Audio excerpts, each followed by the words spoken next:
감사와 찬양의 기적, 이런 제목으로 함께 하나님의 말씀을 나누기를 원합니다. 오래전 헬렌 켈러가 이런 말을 했습니다. 감사의 표현을 바로 하라. 감사 만발은 대인관계의 성공을 가져온다. 감사 표현은 즉시로 하라, 이런 말이죠. 헬렌 켈러가 어떻게 해서 이러한 감사의 비밀을 깨달았을까요? 그는 태어나면서 삼중고를 가지고 태어났습니다. 이제 보지 못하고 또 듣지 못하고 그리고 언어에 장애가 있었습니다. 그러나 이러한 그 깊은 고통 가운데서 그는 깊은 터널을 통과하면서 그는 이 감사의 비밀이 얼마나 위대한지를 깨달은 것입니다. 그래서 감사를 시작하면서 자기 인생에 큰 변화가 있는 것들을 그는 여러 책이나 시로 또는 찬송시로 만들어서 세간에 알리기 시작했고, 수많은 사람들이 이 감사의 비밀을 통해서 행복을 누리고 또 하나님의 그 능력을 경험하는 것들을 보게 되는 것입니다. 오늘 저와 여러분 감사와 찬양의 기적을 같이 나누려고 합니다. 우리가 감사할 이유가 무엇일까요? 그것은 오늘 바로 3절에 기록되어 있습니다. 다 같이 한번 읽을까요? 여호와는 크신 하나님이시요 모든 신들보다 크신 왕이시기 때문이로다. 여기 크시다고 되어 있습니다. 그리고 신들보다 크시다라는 것은 비교급이기보다는 절대적으로 크신 하나님이다. 그 누구도 상대할 수 없는 절대적인 하나님이다. 그것을 말해주고 있는 것입니다. 그렇기 때문에 하나님이 하시는 모든 일들을 우리는 신뢰해야 되는 것이죠. 하나님이 하시는 모든 일들은 항상 옳은 것입니다. 우리가 겪지 않았기 때문에 잘 모르고 지금은 고통 속에 있을지라도 겪어보고 살아보면 하나님이 옳다는 것을 인정하지 않을 수가 없는 것입니다. 그분은 우리의 생각보다 높고 또 우리의 생각보다 깊은 것이죠. 또 오늘 7절에 보니까 그는 우리 하나님이시요 우리는 그의 기르시는 백성이며 그의 손이 돌보시는 양이기 때문이라. 하나님이 우리를 책임 인도해 주신다는 말씀이죠. 목자는, 참 목자는 양을 위해서 목숨을 버린다고 요한복음 10장에 말씀을 해주고 있습니다. 그러므로 예수 그리스도는 선한 목자며 참 목자이기 때문에 우리를 위해서 진정 목숨을 버리셨죠. 자기 아들을 아끼지 아니하시고 우리 모든 사람을 위하여 내어주시니가 어찌 그 아들과 함께 우리에게 모든 것을 주지 아니하시겠느냐 말씀하셨습니다. 사랑하는 여러분, 그러므로 우리는 하나님 앞에 감사의 제사를 올려야 할 것입니다. 감사와 찬양엔 어떤 기적이 나타날까요? 첫 번째는 감사와 찬양을 통해 하나님을 경험하게 된다는 것입니다. 우리가 하나님을 믿지 못하는 것은 하나님을 경험하지 못했기 때문에 그런 것입니다. 그러나 하나님을 경험한 사람은 하나님을 믿을 수밖에 없는 것이죠. 하나님을 쉽게 경험하지 못하는 이유 중에 하나는 하나님이 영이시기 때문에 그래요. 영은 무색, 무치, 만질 수도 없고 느껴지지도 않습니다. 그렇기 때문에 우리가 육적인 감각만 있는 사람은 영적인 것을 어리석게 본다고 고린도서 2장에 말씀해 주고 있고, 또 영의 감각이 없기에 영적인 말씀을 들어도 그게 무슨 말인지를 알 수가 없는 건데, 그런데 우리가 감사를 하게 되면 그 하나님의 그 능력이 이슬처럼 맺히게 되고 열매로 따먹을 수 있는 것이 된다라고 하는 거예요. 그래서 감사에는 비밀이 있다라고 하는 것입니다. 어제 제가 어떤 분과 뭔가 관계가 약간 뒤틀려 있었어요. 그래서 마음에 근심이 찾아오고 불편한 마음이 있었어요. 그때 하나님 앞에 감사를 드리기 시작합니다. 그때 하나님께서 마음속에 이런 확신을 주십니다. 걱정하지 마라. 내가 다 해결했다. 그런데요, 놀라운 일은 몇 시간 지나지 않아서 그가 찾아와 자연스럽게 화해가 이루어졌습니다. 이것이 하나님의 놀라운 능력이 아니겠습니까? 헬렌 켈러가 그것을 깨달은 거예요. 감사를 만발하라. 이 단어가 참 표현이 재밌지 않습니까? 감사를 만발하라는 거예요. 돈이 많아갖고 어떤 분이 그 높은 그 빌딩 위에서 돈을 막 뿌린 것처럼, 옛날에 그런 일이 있었잖아요.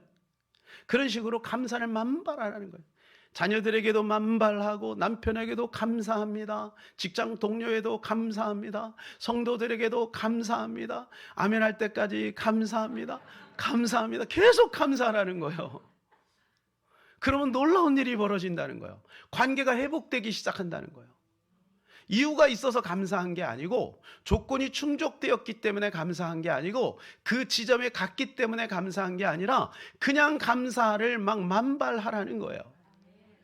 그러면 희한하게 그 관계가 풀리고 회복되고 놀라운 일들이 일어나기 시작한다는 것이죠. 그래서 문제 해결, 응답은 어디서부터 시작되냐 하면 바로 나로부터 시작이 되는 거예요. 마태복음 15장 19절입니다. 내가 천국 열쇠를 내게 주리니 내가 땅에서 무엇이든지 매면 하늘에서도 매일 것이요 내가 땅에서 무엇이든지 풀면 하늘에서도 풀리리라. 땅에서를 기억하시기 바랍니다. 하늘에서 뚝 떨어지는 것이 아니라 땅에서 시작한다는 거예요. 그 권세를 우리에게 주신 거예요. 예수 믿기 전에는 도저히 불가능한 것인데 예수 믿고 나서는 우리에게 그 권세가 주어졌다는 거예요. 그래서 우리가 형제를 용서하면 그 죄가 사여질 것이요 그대로 두면 그대로 있으리라. 우리에게 어마어마한 권세가 있는 겁니다. 그래서 땅에서 자꾸 풀어야 되겠죠. 땅에서 자꾸 묶으면 하늘에서도 묶이는 거예요. 무슨 말이죠? 내가 묶으면 하늘의 복이 차단된다. 내가 풀면 하늘의 복이 열린다는 거예요. 그러므로 어느 집에 들어가면 먼저 평안을 빌라.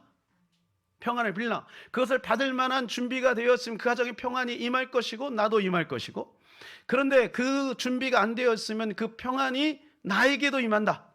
할렐루야. 그래서 이 비밀을 깨달은 사람은 가는 데마다 받든지 안 받든지 축복합니다. God bless you, God bless you. 예, 발음이 괜찮았습니까? 네, 자꾸 이렇게 축복을 한다는 거예요. 축복합니다, 사랑합니다, 존경합니다. 이렇게 자꾸 축복하는 거예요. 그래서 어떤 목사님 보면은요, 이 SNS에도 보면 항상 사랑하고 존경하는 아무개 목사님 이렇게 시작하더라고요. 처음에는 조금 낯간지럽고 좀 그랬는데 계속 듣다 보니까 그분 안에 사랑이 있음을 알게 되고 저도 모르게 따라서 하게 되더라고요. 사랑하는 여러분, 우리가 옆에 있는 동료를, 또 옆에 있는 우리 늘 만나는 가족들을 그렇게 늘 축복한다면 얼마나 그분들이 행복해 하겠습니까? 우리에게는 그 어마어마한 권세가 있다는 거예요. 그래서 예수님도 이것을 알기에 어떤 큰 사건들 앞에 기도할 때마다 내 기도를 들으심을 감사하나이다 라고 감사로 기도했다는 거예요. 그리고 기적이 나타난 거예요. 이건 비밀인 거죠. 바울과 실라도 이것을 깨달은 거예요. 그래서 사도행전 16장에 보게 되면 빌립보 성에 가서 복음을 전하다가 감옥에 갇히지 않았습니까? 그들은 원망할 만한 충분 조건이 있었어요. 그들은 마게도냐, 그 유럽으로 가기를 원치 않았어요. 아시아로 가기를 원했던 거예요. 근데 성령이 그것을 막았죠. 그래서 그것을 성령의 인도하심을 인정하고 갔는데 첫 성에서 벌써 브레이크가 딱 걸린 거죠. 죽도록 맞았어요. 밤새도록 맞았어요. 그리고 그는 한밤중에 일어나 오히려 하나님을 찬송하고 감사를 드리는 거예요. 가능하겠습니까, 여러분? 다른 일 하나, 내 일 하다 그런 것도 아니에요. 내가 잘못해서 그런 것도 아니에요. 하나님의 일 하다 한 거예요. 주님 앞에 충성하다가 그런 거예요. 그런데 오히려 감사를 했어요. 찬양을 했어요. 왜 그랬을까요? 비밀을 아는 거예요. 사도 바울과 신라는 그 비밀을 아는 거예요. 감사하면 하나님의 역사하신다는 것을 아는 거예요. 그래서 그냥 한번 해보는 게 아니라 진짜로 감사하는 거예요. 그랬더니요, 지진이 나면서 옥문이 막 열리기 시작하고 거기에는 간수장의 가족들이 다 주께로 돌아오며 또 이 빌립보 성의 복음이 확산되기 시작하는 놀라운 하나님의 기적이 나타난 것입니다. 금요일날 우리가 윤치영 목사님의 말씀을 들었습니다. 이번 주 금요일날도 우리가 말씀을 볼 텐데요, 그분이 저는 이제 들으면서 문득 이런 생각이 됐어요. 만일 그분이 감옥에 들어갔는데 감옥에 들어가서 감사를 했다면 더 놀라운 기적들이 나타나지 않았을까? 근데 그분은 너무 억울하고 너무 힘드니까 자기도 모르는 원망이 터진 거예요. 그래서 하나님 끝! 하나님하고 단절. 전도사가 하나님하고 단절 막 이래버려요. 그런데 그때부터 두려움이 오는 거예요. 내 스스로 하나님과 단절하면 어떻게 되겠어요? 우주의 고아가 된 것 같은 두려움이 찾아오고 결국은 하나님을 찾을 수밖에 없는 거죠. 그렇게 하면서 회복이 되기 시작하고, 그리고 하나님은 그를 통해서 놀라운 일을 이루지 않습니까? 하나님은 그래서 우리에게 늘 감사를 요구하세요. 누가복음 17장 보면 10명의 문둥병자가 예수님을 찾아옵니다. 그래서 그 병을 고쳐달라고 애원을 하죠. 예수님이 제사장에 가서 너희 몸을 보이라. 이 말은 무슨 말이에요? 너희 낫다 그 말이에요. 그들이 그것을 믿고 가요. 가다가 치유가 됐어요. 놀라운 일이죠. 근데 9명은 애인 만나러 가고 가족 만나러 가고 돈 벌러 가고 가버렸어요. 근데 한 명 사마리아 사람만 예수님께 다시 나와요. 그리고 예수님 앞에 무릎 꿇고 하나님께 영광을 돌립니다. 예수님이 질문합니다. 나머지 9명은 어디 갔느냐? 나머지 9명은 어디 갔느냐? 여기서 우리는 중요한 것을 깨달아야 됩니다. 감사는 표현해야 되는 거예요. 9명이 가면서 감사하지 않았겠어요?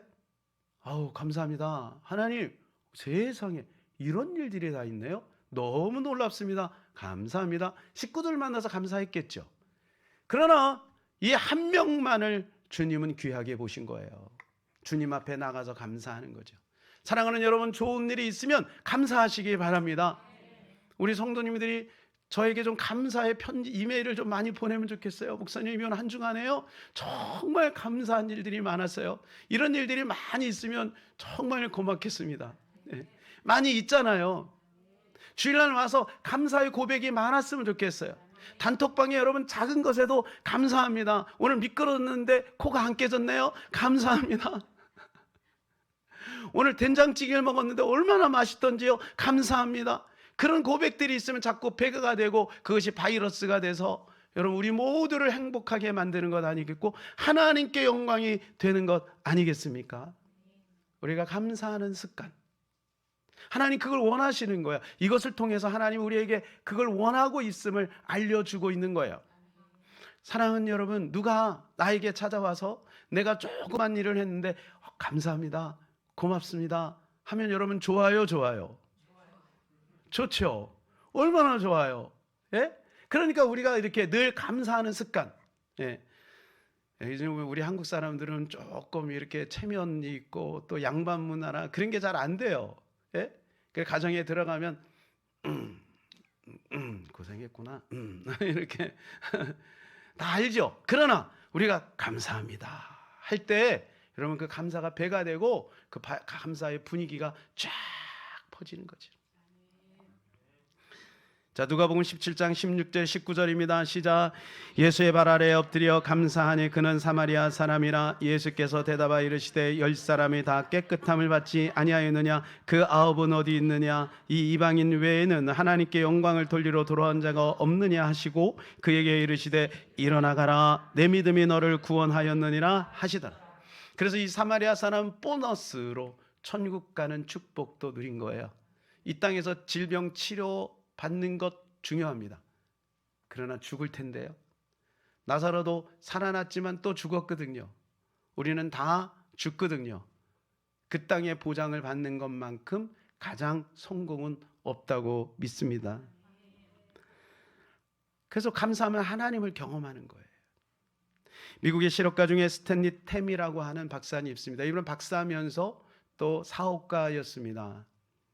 사업을 하는데 너무 잘 되고 크게 성공을 해서 큰 기업을 이뤘어요. 돈도 많이 벌었어요. 그런데 문제는 1976년에 갑자기 병이 들었는데 척추암 3기. 그때는 완전 끝난 겁니다. 끝난 거. 의술이 많이 발달하지 않았기 때문에 이거 걸리면 다 죽는 거예요. 그래서 사람들은 야, 스탠리 템 이제 끝났다 이렇게 생각을 했어요. 그런데 이분이 3개월 만에 다시 회사로 나온 거예요. 이 기적 같은 일이 벌어진 거죠. 그래서 사람들이 막 물어보는 거예요. 아니 어떻게 이런 일이 벌어졌습니까? 그랬더니 그가 이렇게 이야기를 합니다. 네, 전 하나님 앞에 감사만 했을 뿐입니다. 그랬더니 병이 다 나았습니다. 전 이렇게 기도했습니다. 하나님, 병들게 된 것도 감사합니다. 병들어 죽게 되어도 감사합니다. 하나님, 저는 죽음 앞에서 하나님께 감사할 것밖에 없습니다.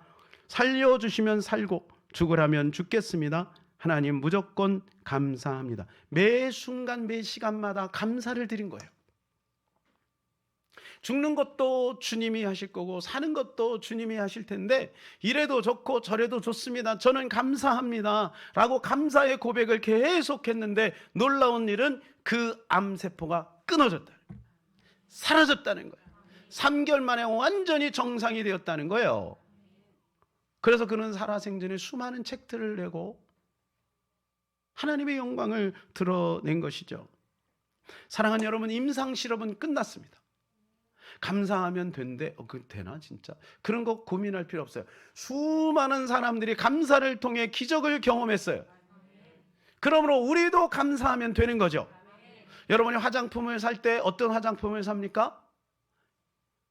임상실험 끝난 거 사죠. 아무거나 비메이커 막 사지 않죠. 내 고귀한 이 피부에 이게 잘못된 거 쓰다가 이게 부작용 나면 안 되지 않습니까? 그러니까 설화수 같은 거 사잖아요. 그죠? 임상실험 끝난 거. 이미 다 옆집 아줌마들이 다 해본 거. 감사가 그런 거예요. 이미 다 해보고 결과적으로 기적이 나타나고 능력이 나타나는 것이 감사해요. 여러분, 산삼 먹을 때 고민하고 드시는 분 있어요? 어떡하지? 이거 먹으면 어떻게 되나? 안 되나? 아니, 없어서 못 먹지. 죽으면 해봐. 여러분, 먹으면서 우리는 확신을 갖는 거예요. 감사도 마찬가지입니다. 감사하면 기적이 나타나요. 감사하면 하나님의 능력이 나타나요. 그래서 감사는 어떻게 해야 되냐? 따라서 해볼까요? 무조건이야. 예. 감사는 무조건 하는 거예요. 조건 가지고 하는 거 아니에요. 왜? 감사하면 좋아지니까. 그래서 저는 요즘에 이런 기도를 많이 합니다. 하나님이 이거 주셔서 감사합니다. 이거 해결되게 해 주셔서 감사합니다. 미리 그 조건에 대해서 이야기하고 그 다음에 뒤에다 감사를 붙이기만 하면 돼. 왜? 이미 응답됐으니까. 우리 응답 받으려고 기도하는 거잖아요. 기도하면서 의심하면 되겠어요? 기도하면 슬퍼하면 되겠어요? 이미 응답 받았는데 뭐 슬퍼할 것도 있어요. 이미 받았거든요. 그러니까 뒤에다 감사만 붙이면 되는 거예요. 하나님 해결해 주셔서 감사합니다. 응답해 주셔서 감사합니다. 감사만 붙이면 되는 거죠. 그러면 놀라운 일이 일어나는 것입니다. 두 번째로, 감사와 찬양은 마귀를 무력화시키는 것입니다. 우리 인생의 최대의 적은 무엇일까요? 그것은 가난도 아닙니다. 질병도 아닙니다. 실패도 아닙니다. 그것은 바로 마귀입니다. 인류의 최초 인간인 아담과 하와를 마귀가 공격해서 넘어뜨렸습니다. 그리고 두 번째 아담인 예수 그리스도도 첫 번째로 예수님을 시험했어요.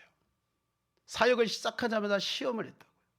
그런데 예수님은 당연히 이기셨죠. 승리하셨죠. 말씀을 통하여 이기셨죠. 그러면 저와 여러분을 공격할까요? 안 할까요? 당연히 하겠죠. 마귀는 항상 이 테스트를 합니다. 너 예수 믿지 마. 근데 믿었어요? 그러면 대충 믿어. 이렇게 하는 거예요. 왜? 대충 믿어야 하나님의 능력이 공급되지 않거든요. 교회는 다니는데 하나님을 경험하지 못하거든요. 하나님의 자녀인데 거지처럼 살게 하는 거예요. 여러분, 우리가 감사할 때 그 모든 마귀가 무력화되는 것입니다. 감사는 놀라운 기적을 경험하는 거예요. 그래서 사울 왕이 이것을 알았어요. 자기 악기가 들렸잖아요. 그때 다윗을 초청해요. 왜요? 다윗은 소문난 악기수잖아요. 하나님을 너무나도 잘 찬양하는 거예요. 그래서 다윗을 초청해서 다윗으로 하여금 막 찬양을 하게 하면 악기가 떠나가요. 다윗이 떠나면 또 악기가 또 들어오는 거지, 마귀가. 그러니까 찬양에는 바로 이러한 능력이 있는 거예요. 사울이 그것을 아는데도 불구하고 스스로 찬양하지 못해요. 왜요? 마귀에게 눌려 있으니까. 그러니까 여러분 주변에 지금 고통하고 슬퍼하는 사람이 있다면 여러분 대신해서 찬양을 시작해 주시기를 바랍니다. 그러면요, 악기가 떠나가게 되고 치료가 되기 시작하는 거죠. 그것이 시스템적으로 만드는 것이 있어요. 가정 안에서. 그것이 가정 예배인 것입니다. 우리는 가정 예배 드릴 때 이런 갈등이 아마 있을 거예요. 아우, 내가 오늘 연약했는데, 부족했는데, 분위기가 좋지 않은데, 저분이 싫어할 건데, 그러니까 계속해서 어둠이 가정에 머물러 있는 거예요.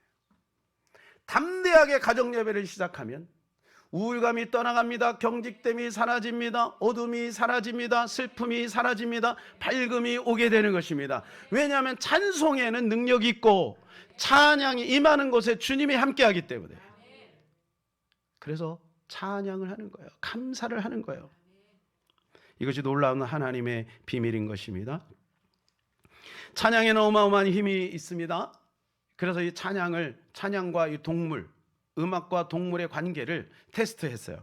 그래서 동물에게 찬양은 어떤 영향이 있는지를 테스트를 했어요. 예. 이 경건한 고전음악, 옛날 고전음악은 거의 다 찬송가입니다. 그죠? 예, 핸델의 할렐루야 뭐 그런 거죠. 그런 거를 계속 들려줬더니 닭은 단단한 껍질과 영양가가 많은 달걀을 얻었어요. 그리고 젖소는 우유 생산량이 많아졌고요. 돼지는 성장 속도가 빠르고 육질이 좋아졌대요. 또한 어린아이는 지능지수가 올라갔대요. 실험을 해서 통계를 낸 거예요. 그리고 식물과 음악의 그 관계성도 연구를 했어요. 1970년에 덴버 포스트지에 미국의 콜로라도주에 가면 덴버라고 하는 지역이 있는데 그 덴버 지역에 있는 신문이에요. 거기서 이제 조사를 했어요. 음악과 식물의 관계성. 세 종류의 방을 나눠가지고 한 종류는 락 음악을 들려준 거야. 팝 음악을 막 들어줘. 한 그 섹터는 그냥 키우고 한 섹터는 이제 고전 음악, 찬양 같은 것들 계속해서 좋은 노래를 틀어준 거예요. 일정한 시간이 지났습니다. 이 성장률을 딱 조사를 해봤어요. 참 놀라운 결과가 나왔어요. 팝 음악에 나오는 그 자란 식물들은 약 36cm 정도가 자랐대요. 근데 뿌리는 약했고 줄기는 가늘었으며 그리고 이 줄기들이 이 잎사귀나 이런 것들이 그 음악의 반대쪽으로 살짝 기울어져 있더라는 거예요. 듣기 싫은 거죠. 우리 영혼은 하나님에서 왔기 때문에 나쁜 음악을 들으면 안 좋다는 것을 알죠. 그 식물도 마찬가지인 거예요. 자, 그리고 이제 아무런 것 없는, 이게 이제 정상적으로 보통 다 키우는 그런 식물들이잖아요. 예, 그것은 46cm가 자랐대요. 그 뿌리가 길고 털이 많고 줄기는 곱게 자랐대요. 근데 한 섹터, 조용하고 경건한 음악을 계속 들었던 이 섹터는 무려 51cm가 자라고 그리고 뿌리가 튼튼하고 줄기도 또 튼튼하고. 근데 재미있는 현상은 그 음악 있는 쪽으로 살짝 기울어 있다는 거예요. 좋은 거예요. 그 음악이 들리는 게 좋은 거예요. 그래서 여러분 은혜 받으면요, 산천초목이 춤을 추는 것을 여러분이 보실 거예요. 제가 처음에 은혜 받고 나서요, 그 경험을 한 거예요. 하늘산에서 내려오는데요, 이 물소리, 새소리, 그 다음에 나무가 이렇게 움직이는데 그게 다 하나님을 찬양하고 있더라고요. 하나님을 막 찬양하는 거예요. 지금 만물은 우리 때문에 고통하는 것이지 원래 하나님을 찬양하는 거예요. 예. 피터스 형제라고 있습니다. 이분은 록 음악 하는 사람 115명을 조사를 했는데 참 신기하게 락 음악 하는 사람들이 20, 30대에 요절을 했어요. 알코올 중독에 빠지든지 마약을 하든지 자살 등으로 다 죽었다는 거예요. 이상하지 않습니까? 네. 그리고 나쁜 노래, 사단적인 음악 이런 것을 계속 들으면 우리 영혼이 피폐해지고 우리 영혼이 망가지는 거죠. 그러니 여러분이 자녀들이 어떤 것을 좋아하고 어떤 음악을 듣는지를 유심히 살펴볼 필요가 있고 나쁜 것들은 끊어버려야 될 줄로 믿습니다. 한 자매님 이야기를 소개하겠습니다. 윤치영 목사님의 이야기인데요, 이번 주에 소개될 겁니다. 예. 중국에서 선교를 하고 있는데 한 자매가 귀신 들렸어요. 근데 귀신 들렸는데 보통 귀신이 들어간 게 아니에요. 아주 사악한 귀신이 들어간 거예요. 그래서 한번 역추적을 해봤어요. 왜 그랬나? 그랬더니 이 자매님이 교회를 열심히 다니는 그런 신실한 자매였대요. 그런데 어떻게 다 남편하고 이혼을 했어요. 너무 충격을 받은 거예요. 그래서 하나님을 원망하기 시작합니다. 그래서 우리가 원망할 수 있잖아요. 낙심이 되니까. 그런데 이 자매는 조금 더 나갔어요. 일부러 막 우상을 섬기기 시작해요. 중국에 우상이 많죠.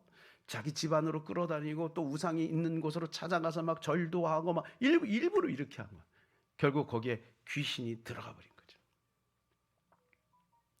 그래서 이제 이 목사님이 가갖고 이제 치료를 합니다. 그런데 놀라운 건 뭐냐면 치료가 돼요. 그런데 얼마 있다가 또 귀신이 또 들어간 거예요. 그래서 또 쫓아내면 또 귀신이 들어간 거예요. 그게 마태복음 12장에 나오죠. 집이 소재되고 수리되었거늘 집이 비어 있으므로 7 귀신을 데리고 또 들어가는 거죠. 나중에 가만히 보니까 이 여인이 귀신하고 너무 친숙해진 거예요. 그리고 귀신이 떠나가니까 허전해서 말씀이 없는 상태에서 귀신을 또 빨아들이는 거예요. 여러분, 이게 중독이에요. 죄가 좋아져 버린 거예요. 어둠이 좋아져 버린 거예요. 그래서 우리 처음에 그게 살짝 들어왔을 때 그걸 끊어버려야 돼요. 예수의 이름으로 끊어버려야 돼요.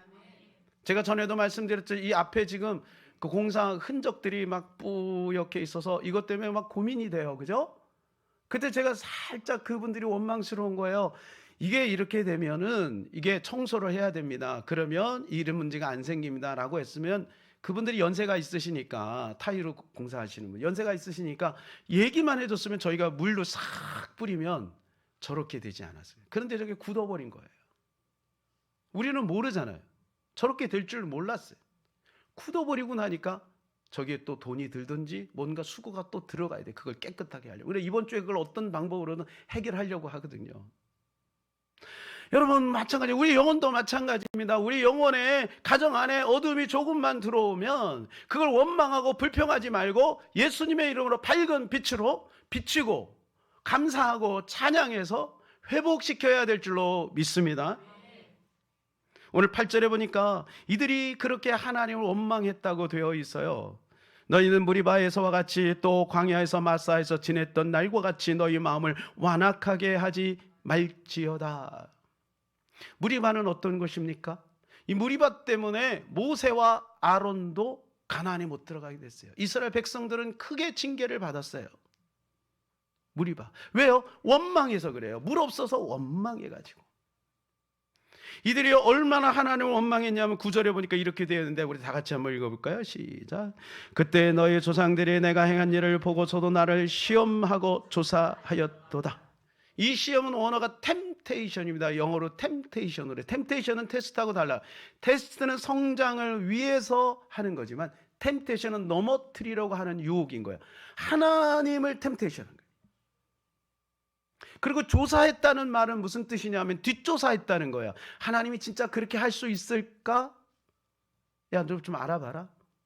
과연 가능하겠니? 안 되지 뭐, 안 되지. 이 불평이 여기저기서 나온 거예요. 어떻게 하나님이 사막에서 물을 낼 수 있겠어? 불평하고 원망하는 거예요. 결국 그것 때문에 하나님이 어떻게 해요? 10절에 보니까 내가 40년 동안 그 세대로 말미암아 근심하여, 주님이 근심하는 거예요. 그리고 노하여 11절에 내 안식에 들어오지 못하리라 하였도다. 사랑하는 여러분, 근심 걱정 잠시 할 수 있지만 그것이 원망으로까지 가지 않기를 축복합니다. 이 자매님의 시작은 원망에서 시작이 된 거예요. 그래서 나중에 영적으로 완전히 파멸까지 이르게 된 것이죠. 조종건 목사님의 글을 읽었습니다. 이분은 이제 연세가 있으세요. 목회를 오래 하신 분이고 주변에 많은 성도들과 교제를 했죠. 근데 이분이 아주 재미난 현상들을 발견했는데 원망을 하니까 완전히 망한다는 것을 본 거예요. 어떤 전도사님이 있었어요. 시골에서 이제 열심히 교회를 일궜어요. 그랬더니 교회가 어느 정도 부흥이 됐는데 그 지역의 감리사와 그리고 어떤 장로님과 이렇게 해가지고 그 전도사를 그 지역에서 쫓아내버린 거예요. 억울하죠. 너무 억울하잖아요. 자기는 열심히 했는데 억울하잖아요. 그리고 그때부터 원망을 시작합니다. 그분들은 막 원망하기 결국 위암에 걸려서 죽은 거예요. 어떤 중년 부인의 이야기를 또 소개합니다. 이분은 평생 불평과 원망 속에 살아요. 왜냐하면 못 배웠거든요. 자기 오빠하고 남동생은 좋은 대학도 다니고 막 그렇게 뒷바라지도 하고 여자라는 이유로 혼숙감도 뭐 제대로 안 해주고, 그러니까요 결혼해서도 계속 마음에 원망이 있는 거예요. 그래서 사람들만 만나면 원망하는 거예요. 우리 부모님이 이랬다고, 우리 오빠는 이렇고, 우리 뭐 남편은 이렇고, 늘 원망을 한 거예요. 그래서요 이분이 결국 중풍에 걸려서 유방암으로 죽는 것을 봤다는 거죠. 어떤 자매님을 또 소개했습니다. 이 자매님 남편이 바람을 피운 거예요. 실수로 바람 폈는데 막 5년 10년이 가도 남편하고 화해를 안 하는 거예요. 그 옆에도 못 오게 하고 막 구박하고 막 남편을 막 모함하고. 결국 이 여인이 어떻게 됩니까? 암에 걸려서 몇 번이나 수술하는 것을 봤다니. 사랑하는 여러분, 용서는 그를 위해서 하는 게 아니라 나를 위해서 하는 거예요. 나를 위해서 남을 용서하는 것이 하나님이 원하시는 겁니다. 하나님의 자녀들이 병들고 하나님의 자녀들이 안 되는 것을 주님은 원치 않으세요. 내가 용서하고 내가 감사하기 시작할 때 그 환경이 풀어지기 시작하는 겁니다. 새롭게 되는 것입니다. 그래서 감사도 습관이고 불평도 습관인 것입니다. 감사는요 신체화됩니다. 불평도 신체화됩니다. 그래서 감사를 하게 되면요 처음에 제일 먼저 나타나는 호르몬의 변화가 있는데, 그것은 뭐냐면 우리 몸에 있는 아드레날린이 날아가요. 아드레날린이 날아간대요. 이 아드레날린은 뭐냐면 원망과 불평을 촉발하는 호르몬이에요. 그러니까 스트레스 많이 받으면 이 아드레날린이 점점 분비가 된대요. 근데 거기 눌려버리는 거죠. 그래서 질병이 생기는 건데, 감사를 하게 되면 이게 날아간다는 거예요. 그리고 이제 뭐가 생성이 되냐면 엔돌핀이 나오기 시작하는 거예요. 엔돌핀. 엔돌핀은 뭐냐? 기쁨과 행복의 호르몬이래요. 그거 다 아시죠, 여러분? 그래서 계속해서 감사하면 뭐가 또 나오냐면 세로토닌이 나온대요. 오늘 어려운 거 배우시네요. 네, 세로토닌. 이 세로토닌이 나오면 뭐가 생기냐 하면 희망이 생긴대요. 희망과 미래와 비전을 바라보게 하는 호르몬. 그러니까 세로토닌 많이 나오는 사람 얼굴이 항상 밝고 희망적이고 긍정적으로 사는 거죠. 그런데 거기서 더 감사를 넣은 어떤 일이 벌어지냐면 다이돌핀이 나오는 거예요. 다이돌핀은 세로토닌의 4000배 효과가 있대요. 면역성이 강해지고 그다음 암세포를 잡아먹고 암을 극복하게 하는 거예요. 우리 몸에 다 암이 있죠. 그러니까 아드레날린이 계속 쌓이게 되면 이 암이 증식이 되는 거죠. 근데 감사하게 되면 엔돌핀, 그 다음 뭐요? 그렇죠. 감사합니다. 세로토닌, 그 다음이요? 거기까지는 기억을 못 하시는군요. 다이돌핀, 그렇습니다. 다이돌핀이 나오는 겁니다.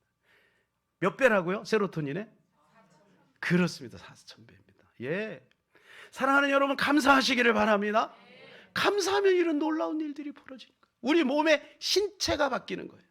나뿐만 아니라 가족들도 건강해지는 거예요. 엄마가 늘 감사해 보세요. 아이고 감사해 감사해. 안 돼도 감사해. 여러분 그거 알잖아요. 최초로 샴 쌍둥이를 수술하신 그 의사의 어머니 이름이 소냐잖아요. 난 놓고 기억자도 모르는데 항상 감사한 거예요. 그리고 그 아들에게 늘 소망을 준 거예요. 그리고 아들이 학교 가면 하나님 앞에 엎드려 기도한 거죠. 그랬더니 그렇게 불가능한 그런 가문에서 위대한 의사가 나오지 않았습니까? 여러분 감사하면 기적이 나타날 줄로 믿습니다. 그래서 잠언 17장 22절에 보면 이런 말씀이 있네요. 마음의 즐거움은 양약이라도 심령의 근심은 뼈로 마르게 하느니라. 마음의 즐거움은 양약이라는 거예요. 여러분 마음을 즐겁게 가지시길 바랍니다. 감사하면 마음이 즐거워지는 거예요. 그러면 어떻게 우리가 감사와 찬양을 할 수 있을까요? 첫 번째는 적극적으로 표현해야 된다는 거죠. 감사와 찬양을 그냥 지나가면서 하지 말고 고의로 일부러 힘을 내서 근육을 써서 감사하라는 거죠. 2절입니다. 시작. 우리가 감사함으로 그 앞에 나아가며 시를 지어 즐거이 그를 노래하자. 예. 어떻게 감사하냐면 시를 쓰는 거예요. 여러분 혹시 시 써본 적 있으세요? 아마 여기 한 번도 시를 안 쓰신 분들이 꽤 되실 거예요. 감사를 위해서 시를 쓰라는 거예요. 시를. 그러면 어떻게 해요? 우리 몸에 진짜 감사가 생기는 거죠. 그리고 즐거이 노래하라는 거예요. 이게 원어가 뭐냐면 외치라는 거예요. 감사를 한 것을요 외치는 거예요. 그러니까 우리가 시를 못 쓰더라도 시편에 보면 시가 너무 많잖아요. 다윗이 그 비밀을 알잖아요. 그러니까 감사의 시가 많은 거죠. 여호와께 감사하라. 그는 선하시며 인자하심이 영원함이로다. 여호와께 감사하라. 26번이나 나와요. 감사가. 그러니 그거를 이렇게 외우고 그것을 선포할 때 얼마나 놀라운 일들이 벌어졌겠어요. 감사하라. 그러니까 우리가 어떻게 시편에 있는 것을 감사하는 거야. 여호와는 나의 목자시오. 이게 더 크게 해야 되는데 여러분이 놀라실까 봐 외치라는 거예요. 외치라. 그러면 어떻게 해요? 그것이 우리의 몸을 변화시키고 우리 주변을 아름답게 하고 하나님이 들으시는 거죠. 적극적으로 감사하라. 적극적으로. 미국의 소학교, 지금 우리로 말하면 초등학교 교과서에 이런 내용이 써 있어요. 도이치의 대기근이 있을 때였다. 이렇게 시작이 돼요. 도이치는 독일이죠. 독일에 한때 대기근이 있을 때였어요. 그래서 많은 아이들이 굶어 죽어가고 또 고통을 당하고 있을 때 한 동네의 부자가 아이들 30명을 모았어요. 그리고 그 아이들의 먹을 것을 책임져야 되겠다. 그러니까 자기도 뭐 어려우니까 하루에 빵 하나씩을 줘야 되겠다 생각을 하고 아이들하고 약속을 하면 내가 너희들에게 빵을 하나씩 주마. 그리고 빵을 준비했어요. 자, 지금부터 가져가렴. 30명이 우르르 달렸어요. 왜요? 큰 거 먹으려고. 조금이나 큰 거 먹으려고. 배가 고프니까. 막 서로 막 이렇게 다투고 그러는 가운데 이제 그걸 빵을 들고 다 뿔뿔이 이제 갔어요. 근데 그레첸이라고 하는 소녀가 있었는데 이 아이는 그 아이들이 다 가져갈 때까지 가만히 있는 거예요. 그러니까 제일 작은 거 한쪽에 이렇게 남은 거죠. 그거를 가지고 들고 그것을 공급해 주신 그 부자 할아버지에게 찾아가는 거예요. 그래서 감사합니다 하고 가는 거예요. 이 할아버지 마음이 감동이 됐을까요? 됐을까요? 감동이 된 거예요. 그래서 그 다음 날도 똑같이 자, 아이들아 빵 가져가 그랬더니 역시나 모든 아이들이 조금이라도 더 큰 거 가지려고 서로 막 싸우고 그냥 다 가세요. 그레첸은 가만히 있다가 제일 작은 것을 가지고 또 감사합니다 하고 집으로 갔어요. 이제 이걸 엄마하고 이제 나눠 먹으려고 이렇게 바늘을 딱 잘랐는데 그 안에 동전이 있는 거예요. 50cm짜리 은의 동전이 무려 6개나 있는 거예요. 그 당시로는 꽤 큰 돈이죠. 지금 뭐 얼마 안 되지만 야 이거 우리가 잘못 갖고 온 것 같다. 다시 그 할아버지 갖다 드리렴.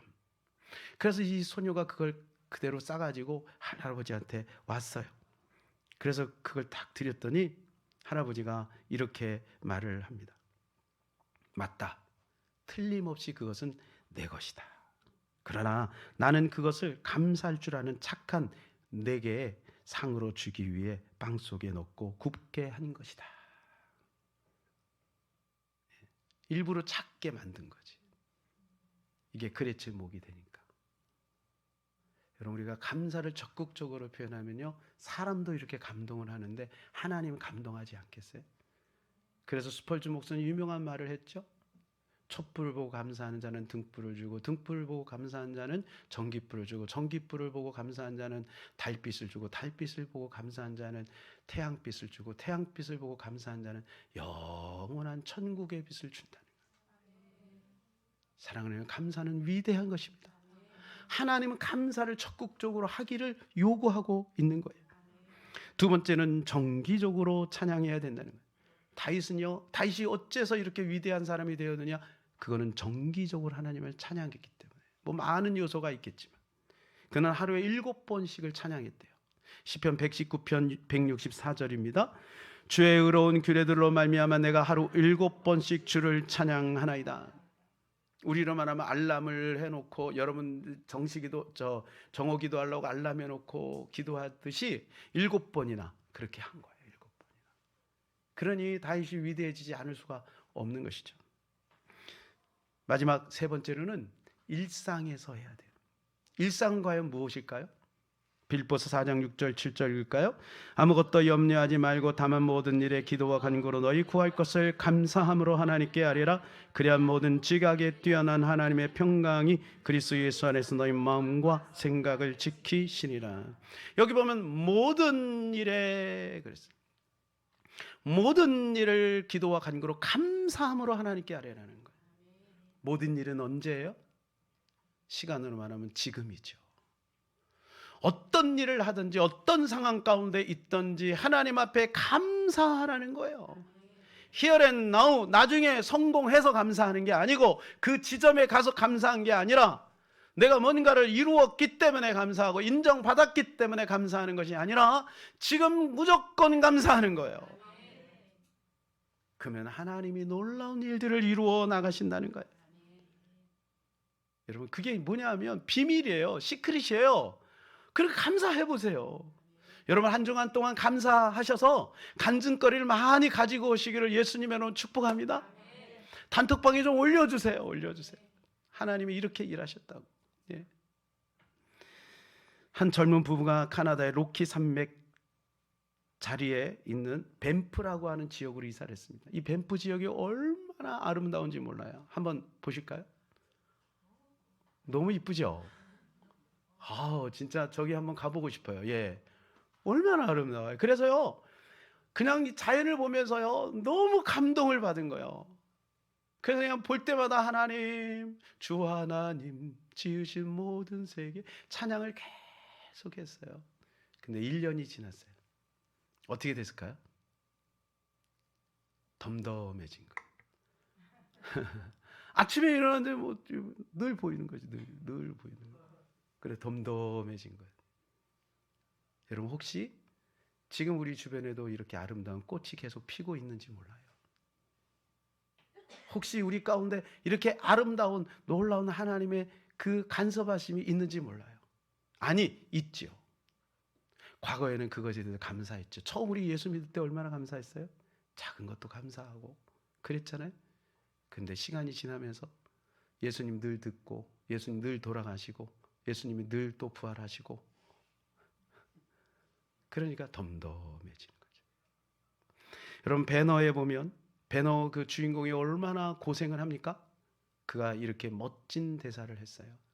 현재의 축복에 감사하는 자만이 과거의 고통을 잊을 수 있다. 이는 자기 친구가 원수잖아요. 근데 그를 용서한 거예요. 그러니까 자유하고 승리하는 거예요.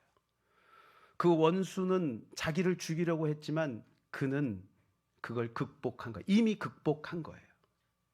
용서하고 극복한 거예요. 여러분, 우리가 과거를 바라보면서 원망하기보다는 현재에 주어진 일에 감사해서 과거를 극복하고 미래를 우리의 손아귀에 잡을 수 있는 거지. 사랑하는 여러분, 감사의 기적을 경험하시기를 축복합니다. 같이 한번 찬양하고 기도합니다. 반드시 내가 너를 축복하리라.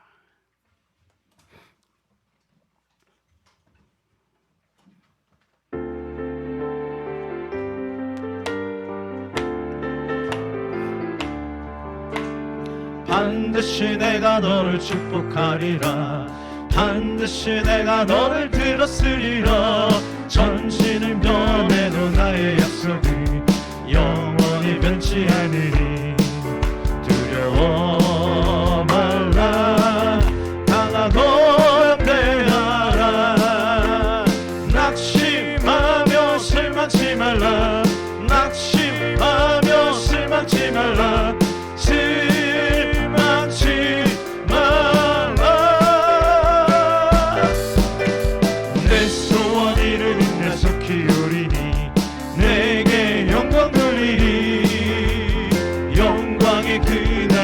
기울이니 내게 찬양하여라. 반드시 내가 너를 축복하리라. 반드시 내가 너를 들었으리라. 세상의 소망이 사라졌어도 온전히 나를 믿으라. 두려워 말라. 강하고 담대하라.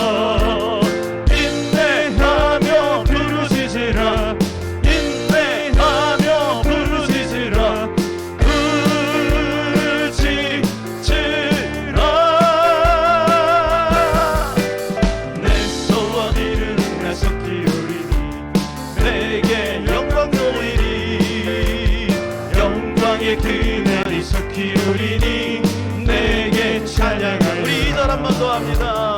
반드시 내가 너를 축복하리라. 반드시 내가 너를 들었으리라. 세상의 소망이 사라졌어도 온전히 나를 믿으라.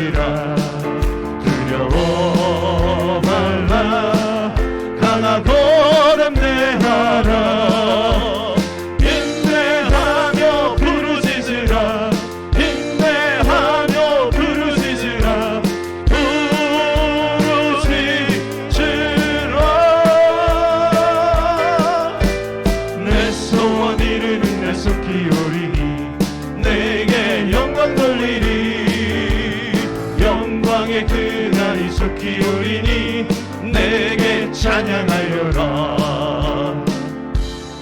사랑하는 여러분, 감사도 습관이고 원망도 습관입니다. 그건 우리가 선택하는 겁니다. 감사하기로 선택하면 늘 감사할 수 있고요, 원망을 선택하면 늘 원망하는 거예요. 왜냐하면 우리를 만족해 줄 만한 것이 별로 없거든요. 아까 그 밴프 지역의 그런 꽃을 보면서도 나도 모르는 사이에 무덤덤해지는 게 우리거든요. 그러니 무엇을 감사할 수 있겠습니까? 그럼 우리는 감사를 선택하고 감사하기 시작하면 다시 그 꽃이 아름다워지는 것이요. 이 시간 우리 다 같이 한번 기도했으면 좋겠습니다. 하나님, 감사하며 살게 하여 주시옵소서. 주여, 한번 간절히 기도합니다. 주여, 아버지 감사합니다.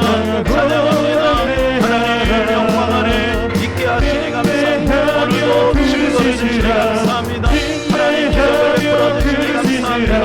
우리 사랑하는 귀한 성도들을 축복하시고 주의 사랑으로 덮어서 하나님이여 저들의 마음에 감사가 넘치게 하소서. 기쁨이 넘치게 하소서. 즐거움이 넘치게 하소서. 마음의 즐거움은 양약이라도 하나님 마음의 근심은 뼈를 상하게 한다 하였사오니 우리가 감사하며 영광 돌리게 하여 주시옵소서. 우리 귀한 성도들이 그 어떤 일이 있어도 원망하거나 불평하지 말고 하나님 아버지 원수하기가 하나님 원망을 타고 없어오는 것을 알고 날마다 믿음으로 정복할 수 있도록 도와주시옵소서. 성령 하나님이 함께하여 주옵시고 하나님 축복하여 주옵시기를 원하옵나이다. 우리 하나님 아버지, 우리 귀한 성도들 가정에 직장에 사업에서 어디를 걷기 무엇을 하든지 감사하는 좋은 습관을 갖게 하여 주시고 감사의 입술이 되게 하여 주시옵소서. 내게 찬양하여라.